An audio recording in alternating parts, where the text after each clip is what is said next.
foto wildlife itu pasti foto satwa. Tapi foto satwa belum tentu foto wildlife.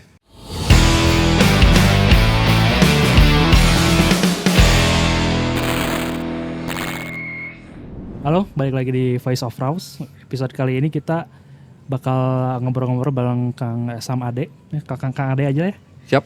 Ya, foto jurnalis dan juga wildlife fotografi lah. Yep. Fotografer lah ya kan, Yep. bisa bilang gitu lah. Yang domisilinya kebetulan di Bandung. Ya.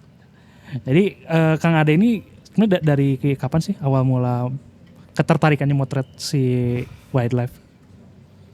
Kalau motret secara pribadi, saya mungkin itu dari generasi mungkin kan ya. Dari orang tua pada waktu itu saya masih kecil, sekitar kelas 5 SD-an saya dapat kamera Analog dulu masih. analog dulu kan. Kelas 5 SD tahun berapa ya, tahun 80-an lah. Oke. Gitu kan. Nah udah gitu. Jangan dihitung umurnya ya. Nah, rahasia itu rahasianya, kalaupun bisa dihitung gitu. Nah dari sana ikut bapak, kebetulan bapak juga kan waktu itu kan orang media juga ya. Ya kadang-kadang ikut bapak liputan gitu loh. Kalau misalkan pas bapak udah ngeliat nih, oh si anak ini udah bisa pakai kamera gitu kan. Suka nyuruh motretin gitu kan, motretin liputan segala macam. Nah udah gitu teh, ya perjalanan mungkin ya. Pas masuk ijazah SMP, saya lebih interest suka masuk hutan. Oh, karena Ya. kegiatan outdoornya naik gunung Outdoor, gitu-gitu ya. betul, Triggernya pada gitu lah ya. gitu kan. Waktu itu juga sempat sering bawa kamera kan. Cuman ibaratnya kalau oleh karena kameranya analog gitu kan pada waktu itu rada-rada berat, jadi jarang ini gitu. Tapi kadang saya suka mengcapture foto-foto landscape gitu kan. Semacam itu. Nah, setelah pengenalan lebih dalamnya lagi, ada lensa nih ceritanya dulu teh kan. Ada lensa, oh ini lensanya buat ini gitu kan. Nah, setelah itu baru saya pernah ibaratnya motret makroan Kang. Oh iya. Motret makroan, kayak bunga gitu itu ya, seru ya. serangga dan lain sebagainya lah gitu loh. Anteng ya motret Ya, gitu. betul. Benar memang semacam itu. Jadi semedinya di sana Kang, semedinya gitu kan. Terus lihat banyak referensi Kang. Pas masuk SMA gitu kan. Referensi dari mana? Pada waktu itu masih sedikitnya. Majalah kali ya? Kadang kita masih mengandalkan informasi dari TPRI Kang. Yang acara Prola dan Pauna. Ya kan? Pada waktu itu, wis keren-keren nih kan, videonya sosial keren-keren gitu. Itu lebih tertarik lagi gitu kan. Okay. Nah, setelah itu pas keluar SMA, aktivitas saya tuh kebetulan langsung kerja Kang. Sehingga motret itu sempat ditinggalin Gara-gara sibuk kerja. karena kerjaan. Ya motretnya tetap aja motret gitu, cuman intensitas itu berkurang gitu loh. Tapi hasrat untuk motret satwa itu sudah dari dulu. Ya, itu. Masih ini kan, masih menggebu-gebu lah. Adalah di dalam hati itu. Nah, sewaktu-waktu seiringnya dengan berjalannya waktu gitu ya. Mulai tahun 2000 berapa ya? 2013-an, 2012-an lah, 2013-an lah. Udah era digital. Udah era digital. Seiring dengan waktu itu timbul lagi hasratnya nih, lebih gede lagi kan. Ternyata teman saya yang tadinya motret street gitu kan. Lihat foto-fotonya saya tuh di Facebook pada waktu itu. Wis, ternyata motret burung nih. Gitu kan. Cuman sayang nih hasilnya nih. Gitu kan. Saya ingat dulu. Pas waktu sering masuk hutan kan, oh lihat pernah burung ini kan. Kendati pun belum tahu namanya apa. Pada waktu itu teh. Nah, terus saya berpikir gini, oh ternyata kalau misalkan saya cari lagi ke dalam hutan bagus juga nih, gitu kan. Ada pertanyaan, apakah burung yang pernah saya lihat secara visualisasi itu masih ada atau enggak? Ya, benar. Gitu loh, semacam itu kan. Nah, setelah itu karena saya sering lihat teman saya di Facebook tadi sering posting burung, foto burung, sihat juga nih teman-teman yang lainnya, gitu kan. Ternyata ada juga nih kumpulannya, kan. Bukan kumpulan Kang, itu masih personal kan. Personal. Saya lihat, ternyata udah gitu teh, mungkin ke-trigger lagi Kang. Pengennya tuh lebih besar lah gitu kan, lebih pengen karena ada explore. medianya juga, media gitu kan. ininya. Kendati pun kendala pada waktu itu saya masih terbentur sama durasi pekerjaan. Dulu udah jadi jurnalis juga gitu kan. Cuman ibaratnya dia sempat dimutasi Kang. Kemana. Jurnalis foto atau jurnalis masih tulis? jurnalis foto. Oh, foto. Nah, sempat dimutasi kemana. Saya sempat juga dimutasi ke iklan. Gitu kan. Ya maklum lah kan. Gitu oleh karena penempatan perusahaan pada waktu itu kan. Tapi untungnya apa? Untungnya setiap weekend saya pribadi punya waktu luang. Libur. Untungnya biasanya kan gitu. Ya. Ya, libur kan. Nah, udah gitu saya manfaatin nih. Gitu kan, keluar masuk hutan. Gitu loh. Sekitar Bandung lah ya. Pertama itu sekitar Bandung kan, ya stretching heula lah. Manasan. Gitu, panasan heula. Nah, setelah itu baru ibaratnya saya kan lihat juga nih perkembangan teman-teman sampai di mana nih. Suatu waktu saya diajak nih, oke kita hunting bareng. Oke. Gitu kan. Jadi awal mulanya semua itu ya dari kecil emang udah, terus ke-trigger lagi gara-gara ada waktu luang ya kan. Ada waktu luang tadi gitu loh. Saya mau nanya sih kalau kan tadi berarti keluar masuk hutan lah ya buat motret wildlife, terus apakah motret wildlife tuh harus selalu di hutan atau bisa di perkotaan sih? Bisa. Kalau di perkotaan gimana tuh? Enggak kebayang. Ya kita harus tahu dulu habitatnya di mana nih. Nah, gini Kang.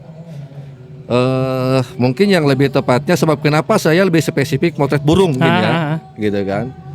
Pada definisinya burung itu saya mah lebih cenderung apa yang gampang dan apa yang bisa disosialisasikan ataupun dikampanyekan.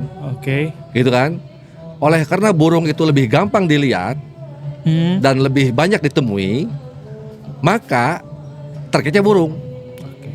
Kalau kita jadi serangga, cari kan habitatnya serangga di mana. Terus misalkan capung kan nggak sembarang di perkotaan kan. Pasti dia dililangnya di mana gitu loh, semacam itu kan. Terus mamalia misalkan kayak mamalia yang lain misalkan, taruh kayak semacam monyet, surili, oang dan sebagainya, itu kan jarang, susah. Apalagi misalkan predator, susah kan. Lebih susah itu. Itu lebih susah lagi. Berarti kalau yang burung itu di kota juga kita bisa. Banyak bahkan. Oleh karena tidak menutup kemungkinan di RTH yang ada di kota itu menunjang untuk kehidupan si burung, baik dari segi makanan, ketersediaan makanan, terus keamanan burung itu sendiri gitu kan, ataupun misalkan untuk berkembang biak. Ya kita lihat aja misalkan gini lah, burung-burung urban misalkan semacam burung gereja ini ya. Sebetulnya burung gereja itu bukan burung endemik kita. Oh bukan ya? Bukan, tapi dia invasif akhirnya kan. Gitu loh, invasif, jadi mendominasi semuanya. Dia bisa hidup di habitat mana aja kan. Bahkan sampai di ibaratnya kaki-kaki gunung, dia masih bisa hidup di sana. Itu burung gereja kan, saking invasifnya. Nah artinya apa? Artinya untuk RTA itu sendiri berpotensi banyak habitat burung. Oke, jadi semakin banyak ruang terbuka hijau, berarti makin banyak juga habitat burung sebenarnya. Oh iya pasti. Itu dengan sendirinya Kang. Berarti kalau di Bandung tuh mungkin yang banyak habitat burung kayak di hutan kota Baksil gitu-gitu kali. Ya banyak. Baksil misalkan, terus Taman Maluku, Taman Pramuka, Taman Tegalega gitu kan. Iya yang gitu-gitu. Itu banyak burung-burungnya. Bahkan dalam satu waktu pada musim migrasi gitu ya, burung migrasi atau burung pendatang itu ada potensi datang juga ke sini gitu loh. Oh, sebab iya, kenapa? Itu tuh suka ada denger ya, ada banyak. musim migrasi burung apa gitu. Sehingga itu banyak Kang. Oh gitu. Nah biasanya itu bulan-bulan September, bulan-bulan berberan. September, ya. Oktober, November, Desember, akhirnya tuh sampai bulan Februari atau Maret. Singgahnya tuh di taman-taman yang tadi itu ya, yang ada RTH-nya ya. Yang menunjang makanannya dia lah, yang menunjang tempat dia untuk cari makan. Gitu loh. Misalkan gini, burung soliter dia pemakan biji-bijian, pasti dia cari pohon yang biji-bijian kan. Apabila misalkan di RTH itu ada pohon yang biji-bijian, ya pasti dia ke sana. Contoh burung soliter itu kayak gimana sih? Burung apa jenisnya? Kayak gini aja, misalkan burung flycatcher, misalkan burung flycatcher itu burung pemakan serangga atau burung pemakan lalat. Gitu kan, flycatcher. Burung pemakan flycatcher ini kadang ada juga yang masuk ke Bandung itu burung migrasinya juga.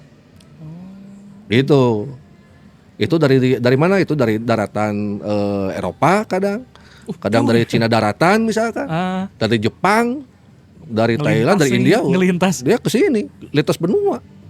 Iya gitu. Memang kayak gitu. Tapi sempat jadi hama juga gitu nggak sih? Enggak lah. Ya? Dia kan pendatang, dia cuma singgah. Oh, enggak jadi mendominasi kayak burung gereja tadi ya? Sebab gini, kalau burung migrasi itu karena pertama faktor utamanya itu perubahan iklim kan. Di kutub utara musim dingin, otomatis kan makanannya kan jarang nih, maka dia migrasi gitu loh ke daerah yang lebih panas, terutama ke kita daerah yang tropis kan. Ya, betul. Itu apakah itu burung koloni, burung soliter, itu pasti migrasi dia, selama dia karakternya bukan burung pandemik, bukan burung endemik, tapi burung yang suka migrasi. Berarti kita tuh daerah-daerah yang surga banget buat pecinta foto burung ya? Pasti. Karena banyak burung yang lewat ke sini. Masalahnya gini, kita kan termasuk cincin api ya, gitu kan. Banyak gunung-gunung berapi lah di kita kan, dan satu garis lah terutama. Nah, dengan adanya dengan banyaknya gunung berapi di negara kita, itu otomatis banyak termalnya, banyak panas buminya, dan itu membantu buat perjalanan mereka. Jadi secara naluri emang mereka nyamperin yang hangat gitu? Iya, pasti. Betul. Gitu. Dengan bantuan panas bumi tadi. Oh, makanya sebenarnya kalau yang mau jadi wildlife fotografi dan tinggal di daerah tropis itu sebenarnya surga banget ya? Bukan surga lagi kan.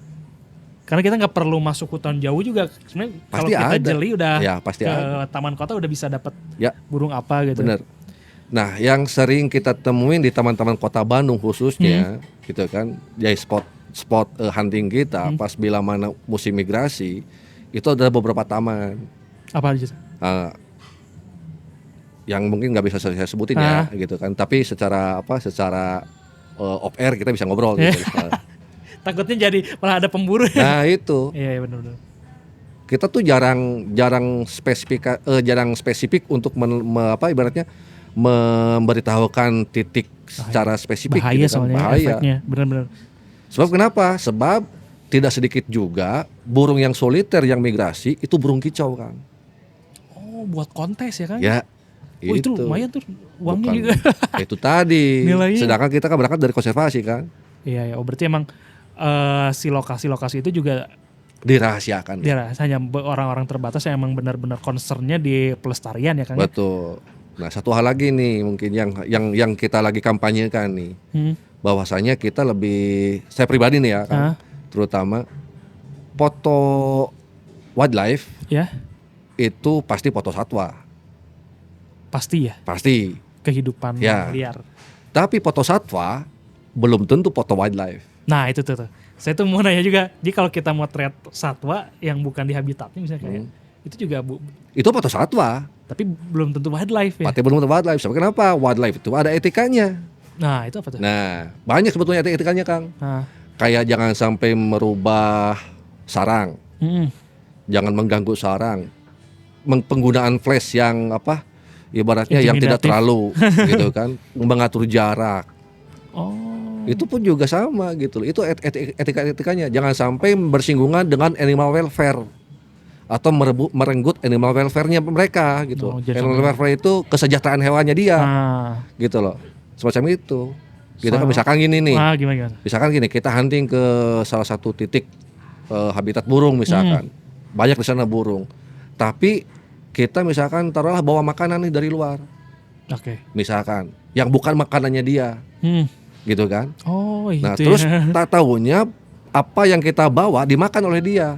Misalkan makanan yang kita bawa dari luar dimakan sama dia.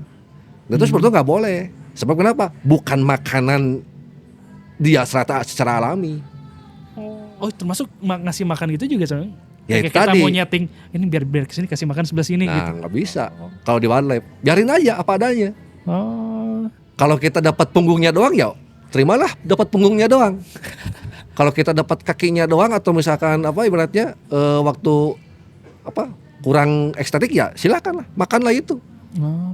Gitu begitu. Kadang kan kalau lihat di apa tuh Nat Geo misalnya, kita lihat di TV nih Nat Geo, itu kan secara pencahayaan momen tuh kayak sempurna banget.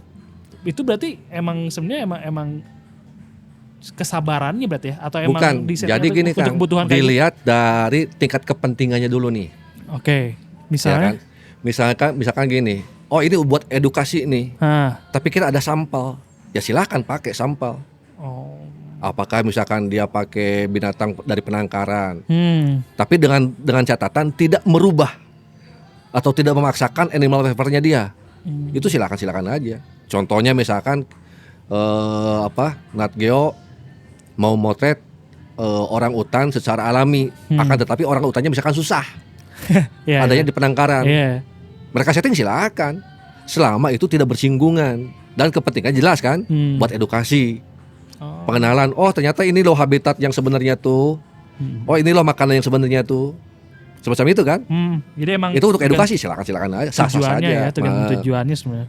Yang jadi masalah adalah apa? Yang menjadi masalah adalah ketika kemasan yang kita jual atau kemasan yang kita produk terhadap foto wildlife gitunya, itu memaksakan si objeknya sendiri.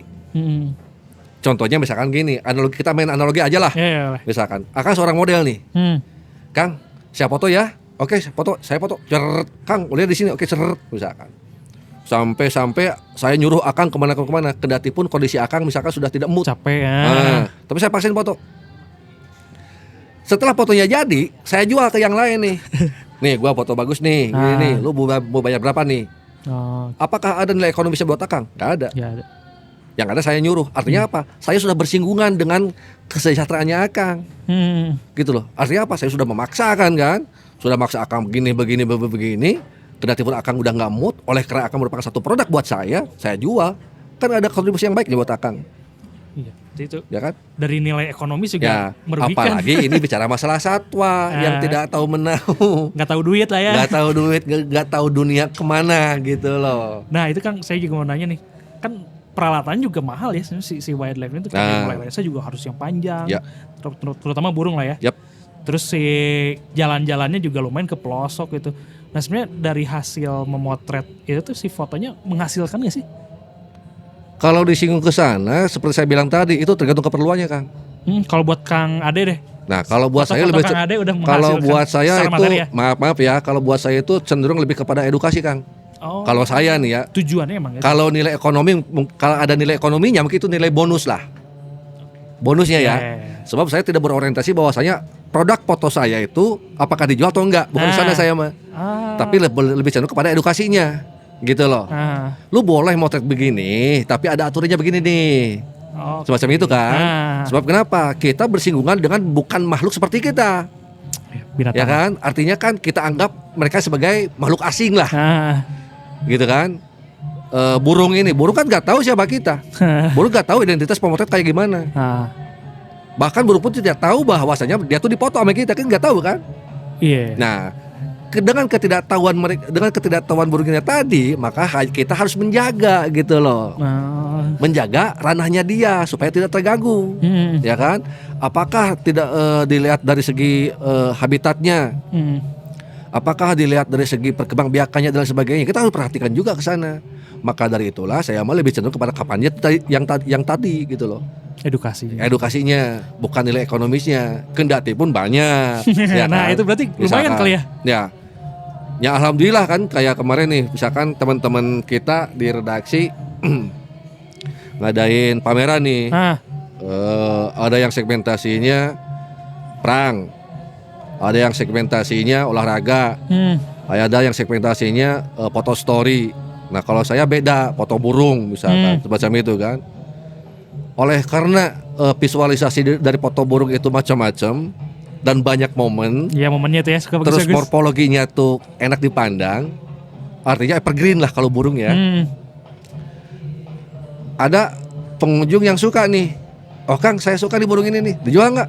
Ya udah silakan. Kayak gitu kan. Secara pajangan juga oke nih kayaknya. Betul. Terus misalkan kayak gini nih, kita masukin di blog misalkan atau media sosial misalkan. Terus ada yang nge-DM atau apa ibaratnya ngobrol on direct misalkan ke kita, Kang boleh gak diambil fotonya? Ya boleh kalau misalkan untuk kepentingan edukasi. Tapi kalau misalkan dia, Kang boleh nggak foto ini saya cetak ini? Ya udah daripada lu cetak beli aja punya saya nih. Resolusinya kasih yang gede. Gitu kan semacam itu. Tapi nilai paling tinggi lah yang pernah dijual Kang Ade berapa sih nilainya? Nominal sekitar relatif yang paling tinggi aja, yang paling tinggi aja yang pernah diingat. 2 digit lah. Wah, tapi sebanding sih. Ya itu tadi. Sebanding dia. Sebab gini Kang, motret burung itu tergantung sebetulnya motret burung itu sama dengan kita motret obrolan. Gitu loh. Kita ngejual obrolan. Gitu loh. Bagi orang yang tidak tahu dikasih tahu dunia yang baru, pasti ada ketertarikan kan? Oh, iya, adanya ketertarikan ini yang kita jual gitu loh.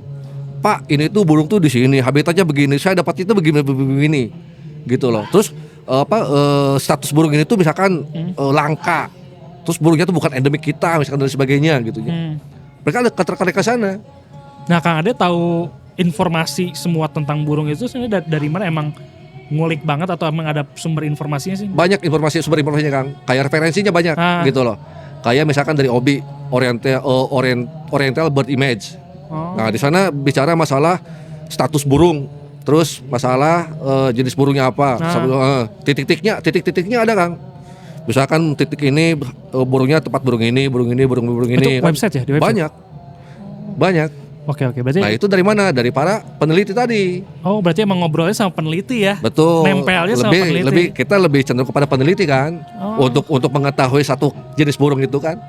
Semacam gini aja, misalkan taruhlah kita masuk hutan tropis nih yang kebanyakan di Indonesia misalkan ya. Kebetulan jenis burung di Indonesia itu kebagi 3 bagian Kang. Ada wilayah barat, wilayah tengah, sama wilayah timur. Oh, gitu kan? Sama kayak zona waktunya ya? Betul. Sebab kenapa? Mereka beda habitat, beda endemik. Gitu kan? Nah, untuk wilayah barat termasuk mana aja? Kayak Sumatera, Jawa, Kalimantan sama Bali. Itu satu genus. Dilihat dari buku, ya kan? Dari referensi. Nah, untuk Wallacea beda lagi. Wallacea itu Nusa Tenggara, Sulawesi dan sebagainya. Untuk timur ya antara Maluku sama Irian, itu beda lagi. Burung juga beda lagi gitu. Beda lagi kan, semacam itu. Jadi emang nggak bisa berdiri sendiri ya, emang harus nempel sama peneliti. Betul.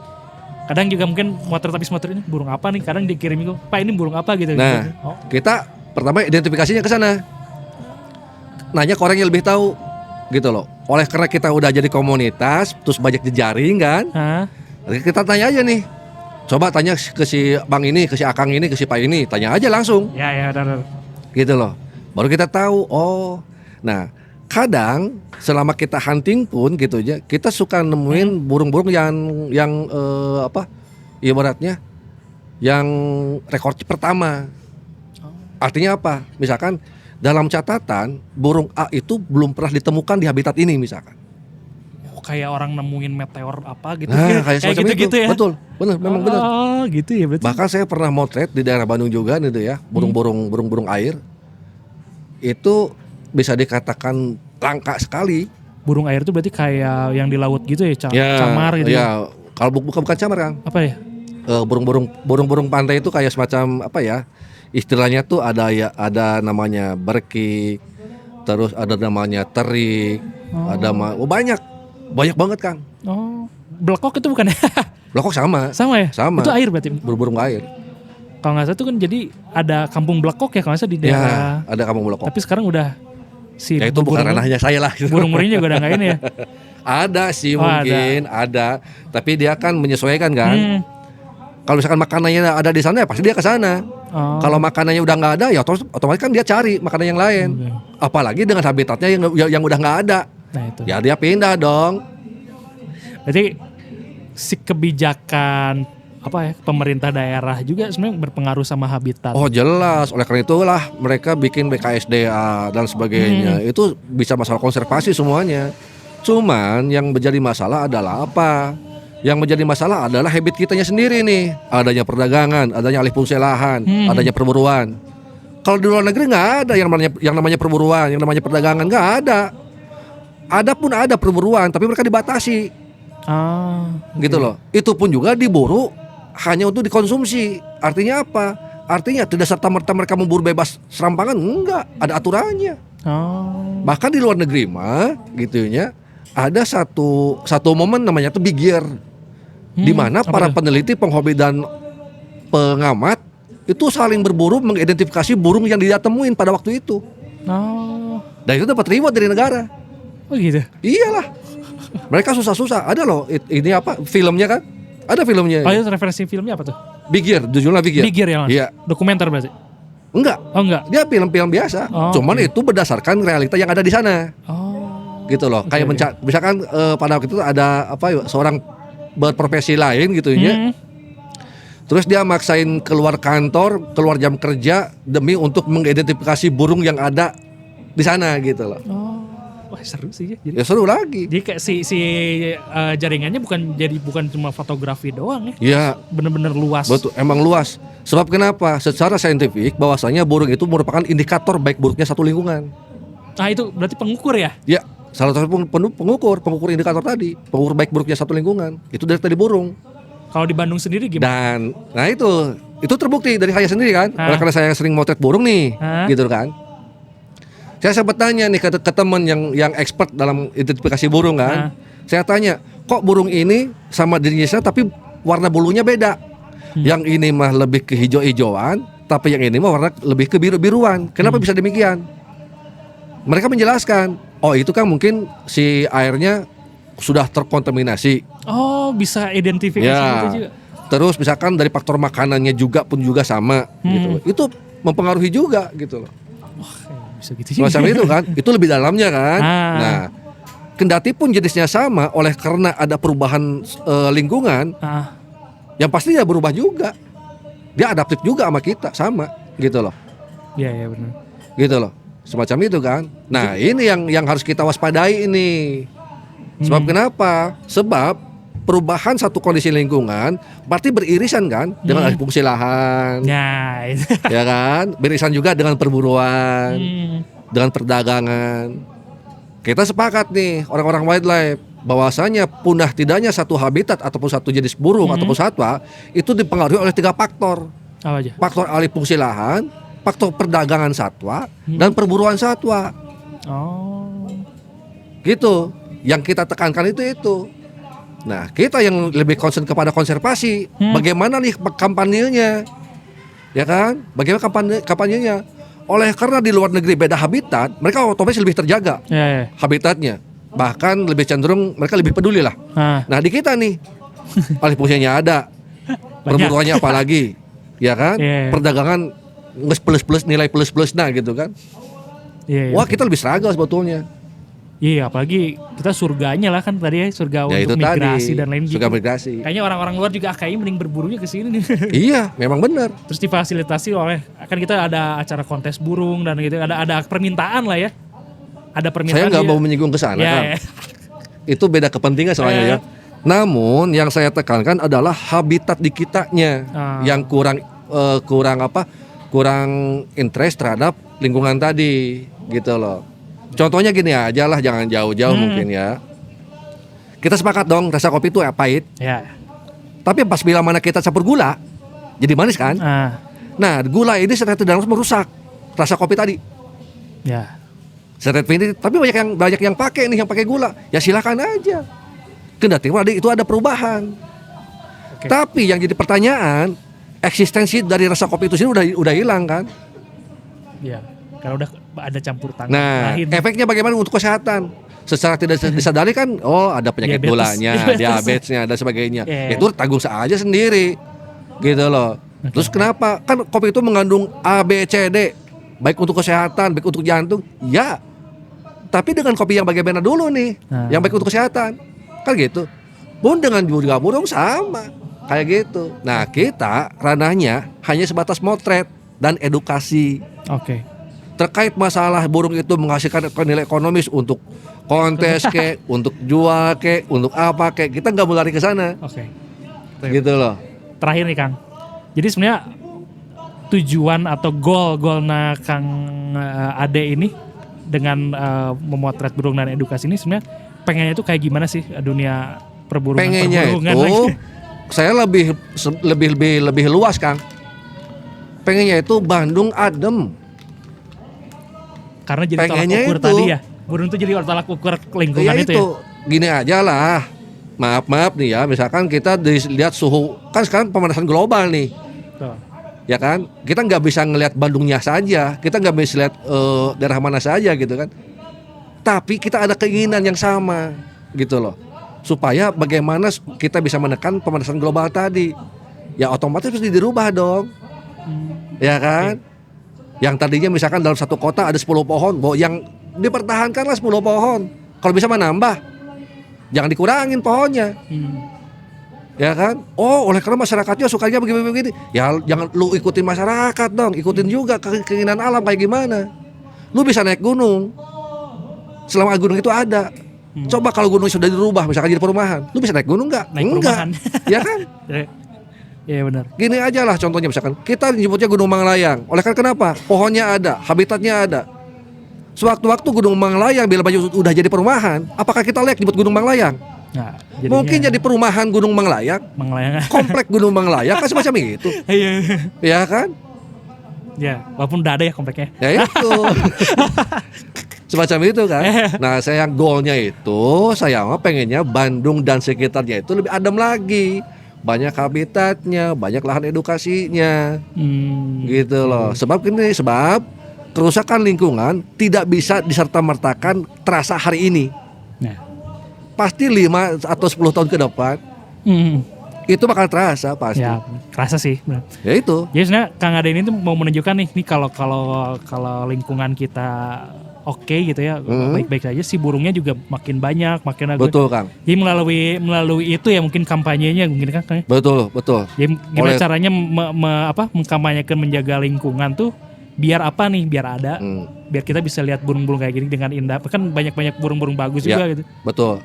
Oke. Terus di samping itu, Kang, saya lebih memerangi terkait masalah bila mana ngaku-ngaku foto wildlife tapi bukan wildlife. Wildlife jadi. Nah, wildlife. Wildlife. Ya kan jadi wildlifer, bukan wildlifer, jadi wildlifer kan. Semacam itu, Kang. Sebab kenapa? Banyak sekarang itu di luar kita mereka ibaratnya nyuruh pemburu cari burung ini, cari satwa ini buat mereka fotoin. Wah, banyak sekarang itu. Wah, itu baru tahu tuh. Ya. Sebab kenapa? Ada nilai ekonomisnya di sana. Nilai ekonomis dari penjualan fotonya berarti? Atau? Bukan, dari dia bukanya. Dia buka ibaratnya buka motretnya tadi. Sesi motret. Nah, sesi motretnya tadi. Banyak tuh benar. Saya sempat lihat beberapa di Instagram. Nah, Instagram misalkan gini ya, akan lihat ada satu burung nektar, burung pemakan madu misalkan. Tapi dia ibaratnya makan madunya tuh di keran air misalkan. Misalkan nih ya, burung nektar minum ibaratnya dia feeding tapi lewat keran air, ada keran air misalkan. Nah, itu udah kalau menurut saya itu udah merenggut animal welfare-nya. Itu bukan habitatnya. Gitu loh. Sebab kenapa? Yang namanya burung nektar itu soliter, Kang. Dia bukan berkelompok, dia soliter, penyendiri, dia otomatis ibaratnya teritorial. Gitu kan? Nah, sekarang kesejahteraannya mereka kita renggut. Kita paksa supaya dia minum air lewat keran, terus kita fotoin. Banyak, Kang, misalkan anak-anak burung soliter mereka jejerin nih dalam satu tangkai misalkan gitu, dalam satu dahan mereka jejerin, terus induknya seolah-olah nyuapin. Iya, saya sering lihat tuh foto-foto itu kayak inguan gitu. Kang, cek urang Sunda mah peliharaan. Manuk nata inguan eta teh, peliharaan. Body setting buat momennya bagus betul. gitu. Caranya bagaimana? Sebelum motret, si burung itu nggak dikasih makan. Anjir. Selama sehari atau 2 hari. Biar dia lapar kan, biar dia nyanyi gitu loh, biar dia gua lapar nih. Tenang, gua setting lo, gua simpan lo di sini, ntar gua kasih ini, kasih belalang, kasih serangga, lu makan tuh. Kayak gitu udah siap nih. Itu tuh nggak cuman burung nektar ya, raptor pun juga sama. Raptor juga sama, burung pemangsa sama demikian. Ngeri ya? Ya, bahkan kita juga pernah bentrok nih ya. Iya, sama bentrok dengan beberapa penggiat fotografi mereka. Dengan cara demikian kita sering bentrok. Benar. Kalau orang awam nggak tahu, oh fotonya bagus, oh begini. Iya, elangnya foto elangnya bagus, momennya bagus. Iya. Tapi lu perhatiin nih. Nyambung nggak ya sama habitatnya kalau di nyambung lagi habitatnya. Terus lihat nih morfologi si burungnya kayak gimana. Kalau kita udah tahu nih, ini burung, nggak mungkin. Burung inguan. Gitu loh. Apakah itu misalkan ada luka, ada bekas cincin misalkan, ada bekas ring misalkan. Terus morfologi dari sayapnya itu udah berubah, itu udah kelihatan. Sebenarnya kasus foto-foto kayak gini juga terjadi di fotografi yang gini kan, contohnya gini lah. Contohnya gini misalkan. Burung yang ekornya lebih panjang daripada badannya. Nih ya. Kalau burung liar, dia masih berada di satuannya, pasti semuanya itu terurus. Cantik. Rapi. Tapi bila mana burung itu dengan burung yang sama, inguan, pasti bulunya tuh serampangan, jelek, robek. Karena dalam kandang gitu. Karena dalam kandang. Ya kan, pertama itu. Terus kedua apa? Detailnya udah berkurang. Warna bulu punya juga udah beda. Kalau burung dia biasa feeding dengan di habitatnya dengan makanan aslinya, dia warnanya terjaga kan. Lebih mulus kan, lebih glossy. Beda kan dengan burung inguan. Oleh karena kenapa? Kita nggak tahu makannya dia apa. Kita kasih aja misalkan ulet Hongkong, kroto. Padahal bukan makanan dia. Tapi oleh karena si burung itu lapar, ya mau tidak dia makan kan. Yang akhirnya apa? Dia berubah. Baik dari segi warnanya, perilaku dan lain sebagainya. Itu udah kelihatan. Oke, jadi apalagi motretnya di setting. Bener itu ya. Ada penyiksaan. Iya. Dengan backgroundnya tuh background channel lah kita nyebutnya ya. Kita nyebut background channel Kang. Yang mana? Gitu loh. Ada yang warna biru tuh wah, edan lah. Ada rim lightnya segala macam. Gitu. Wah mantap. Kalau orang sono, orang luar selain daripada Indonesia, mereka tepuk tangan Kang. Asli itu foto bagus. Ya memang bagus secara visualisasi. Ya kan? Tapi secara etik nggak ada. Itu melanggar juga ya. Saya pernah ngobrol nih dengan fotografer senior nih ya. Kang, saya bilang gini, Kang, foto itu tidak hanya estetikanya aja, tapi ada etikanya loh. Benar. Oh iya bener ya. Apalagi foto satwa Kang. Maka dari itulah wildlife foto itu ada etikanya. Terutama yang maka dari itu pun juga foto satwa belum tentu foto wildlife. Kalau foto wildlife sudah pasti foto satwa. Gitu kan? Bicara masalah apa? Bicara masalah etik. Ya etikanya itu ya tidak mengganggu animal welfare-nya itu ya. Emang gitu kan. Siap, hatur nuhun Kang Ade sharingnya. Siap, sama-sama. Jadi mudah-mudahan dengan adanya ditayangkannya podcast ini juga banyak yang lebih ngerti juga ya tentang jenis-jenis foto itu dan maksud dari foto wildlife juga bukan cuma buat ini doang tapi lebih ke pelestarian juga ya. Ya mungkin saya tekankan ini aja lah. Terkait masalah gear, terkait masalah nilai plus ataupun nilai ekonomis dari foto wildlife, semua orang udah pada tahu ini larinya kemana. Tapi kebanyakan foto wildlife itu basically untuk edukasi. Itu aja kalau saya mah. Iya, emang tujuannya benar edukasi aja. Oke, siap. Hatur nuhun Kang Ade. Siap, sama-sama. Sampai jumpa lagi di episode lainnya, teman-teman. Bye.